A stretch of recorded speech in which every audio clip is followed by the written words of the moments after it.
আগরতলা পুর নিগমের বিভিন্ন ওয়ার্ড এলাকায় হয় বাজার সংস্কার করা হচ্ছে, নয়তো উন্নত মানের নতুন বাজার নির্মাণ করা হচ্ছে। পুর নিগমের ৩৬ নম্বর ওয়ার্ড এলাকার নাগরিকদের দীর্ঘদিনের একটি দাবি ছিল একটি আধুনিক বাজার নির্মাণের। শেষ পর্যন্ত রবিবার ভূমি পূজনের মধ্য দিয়ে কাজ শুরু হয়। ৬৫ লক্ষ টাকার ব্যয়ে আগরতলা পুর নিগমের ৩৬ নম্বর ওয়ার্ডে এই বাজার শেড নির্মাণ করা হবে। এদিনের এই অনুষ্ঠানে উপস্থিত ছিলেন মেয়র দীপক মজুমদার, স্থানীয় কর্পোরেটরগণ সহ শাসক দলীয় নেতৃত্ব।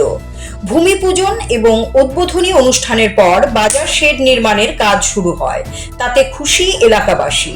তারা চাইছেন গুণগত মান বজায় রেখে নির্দিষ্ট সময়ের মধ্যে যেন কাজ শেষ হয়। এখানে সবজি, মাছ, মাংসের দোকান থাকবে। স্থানীয় ব্যবসায়ীদের অগ্রাধিকার দেওয়া হবে দোকান ভিট পাওয়ার ক্ষেত্রে। মেয়র বলেন, আগরতলা পুর নিগম বিভিন্ন বাজারগুলিকে সংস্কার করছে। কোথাও বিজ্ঞানসম্মত উপায়ে আধুনিক বাজার নির্মাণ করা হচ্ছে। এলাকাবাসীর দাবি অনুযায়ী এখানেও আধুনিক একটি বাজার নির্মাণ করা হবে বলে জানান তিনি। এর ফলে এলাকাবাসীকে বটতলা বাজারে নিত্য প্রয়োজনীয় জিনিসের জন্য যেতে হবে না। এদিকে বাড়ির কাছে একটি বাজার হতে চলায় সন্তোষ ব্যক্ত করেন স্থানীয় নাগরিকেরা। নিগমের অন্তর্গত ওয়ার্ডে আজকে একটা মার্কেট স্টল আমরা তৈরি করতে যাচ্ছি। তারা ভূমি পূজন হয়েছে। তা আপনারা জানেন, আগরতলা শহরে বিভিন্ন বাজারগুলি আমরা আধুনিক করার চেষ্টা করছি বিজ্ঞানসম্মতভাবে, যাতে ক্রেতা এবং বিক্রেতার মধ্যে স্বাচ্ছন্দ্যে তারা ব্যবসা করতে পারেন। সেই উদ্দেশ্যে বিভিন্ন বাজারগুলি করা হচ্ছে। পাশাপাশি বিভিন্ন এলাকার ছোটো ছোটো স্টল নির্মাণ করে এই এলাকায় যাতে যারা থাকেন তাদের যাতে সুবিধা হয় সেদিকে লক্ষ্য রেখে আমরা বিভিন্ন জায়গায় এই ধরনের ছোটো বাজারের মাধ্যমে তৈরি করার চেষ্টা করছি স্টলের মাধ্যমে। তো আজকে ৩৬ নম্বর ওয়ার্ডে আমরা ভূমি পূজা করেছি। প্রায় ৬৫ লক্ষ টাকা দিয়ে ১৬টি স্টল তৈরি করা হবে, নির্মাণ করা হবে। তো আমার এলাকার মানুষের বহুদিনের একটা দাবি ছিল বা সমস্যা ছিল, বললাম যে ছোটোখাটো বিষয়ে তাদের বড় বাজারে যেতে হতো। এই এলাকায় যারা বসবাস করে তাদের সুবিধার্থে এই মার্কেটটা করা হয়েছে। এখানে কিছু কর্মসংস্থানের সুবিধা হবে। স্বাভাবিকভাবে আমি বলবো, আগরতলা পৌর নিগম স্মার্ট সিটি আমরা চেষ্টা করছি শহরকে সুন্দরভাবে সাজানোর জন্য।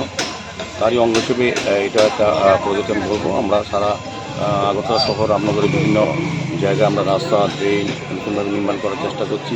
নিকাশি ব্যবস্থা, আলোর ব্যবস্থা এবং পানীয় জলের ব্যবস্থা করা হচ্ছে। আজকের এই মহতী অনুষ্ঠানে আমাদের মধ্যে উপস্থিত আছেন এই ওয়ার্ডে যিনি কর্পোরেটর, যার বিশেষ উদ্যোগে এই মার্কেট তৈরি করা হচ্ছে বা আজকে ভূমি পূজা শুরু হয়েছে, নিতু দে মহোদয়া। আমাদের সঙ্গে ডক্টর মনোজচন্দ্র দেবরায় কর্পোরেটর আছেন, আমাদের সঙ্গে নিবাস দাস কর্পোরেটর আছেন, আমাদের সঙ্গে ভাস্কর বর্মা কর্পোরেটর আছেন, আমাদের সঙ্গে আছেন সূর্যদাস দেব মহোদয়া কর্পোরেটর সহ এই এলাকার আমাদের যে মণ্ডল সভাপতি উনিও আছেন এবং এই এলাকার সার্বিক অংশের মানুষ খুব খুশি। তারা আনন্দিত যে তাদের বহুদিনের একটা দাবি বা ইচ্ছে ছিল এই এলাকায় যাতে ছোটো আকারে মার্কেট তৈরি করা যায়। সেটাকে লক্ষ্য রেখে আমাদের পৌর নিগম আজকে আনুষ্ঠানিকভাবে ভূমি পূজনের মাধ্যমে কাজ শুরু করা। এটা কি কাঁচা মালের মার্কেট হবে নাকি সব ধরনের দোকান থাকবে? এটা এলাকার সবজি টবজি বাজারে যেটা পাওয়া যায়, মাছ টাছ যেটা প্রয়োজনীয় জিনিস, যেটা বটতলা যেতে হতো বা অন্য জায়গায় যেতে হতো, এই এলাকার মানুষ যাতে এখান থেকে সুবিধা গ্রহণ করেন, এই কারণে এটা করা হচ্ছে। তো আমি কর্পোরেটর নিতুকে ধন্যবাদ জানাই ওনার বিশেষ উদ্যোগে। Siri TV, channel for news and entertainment.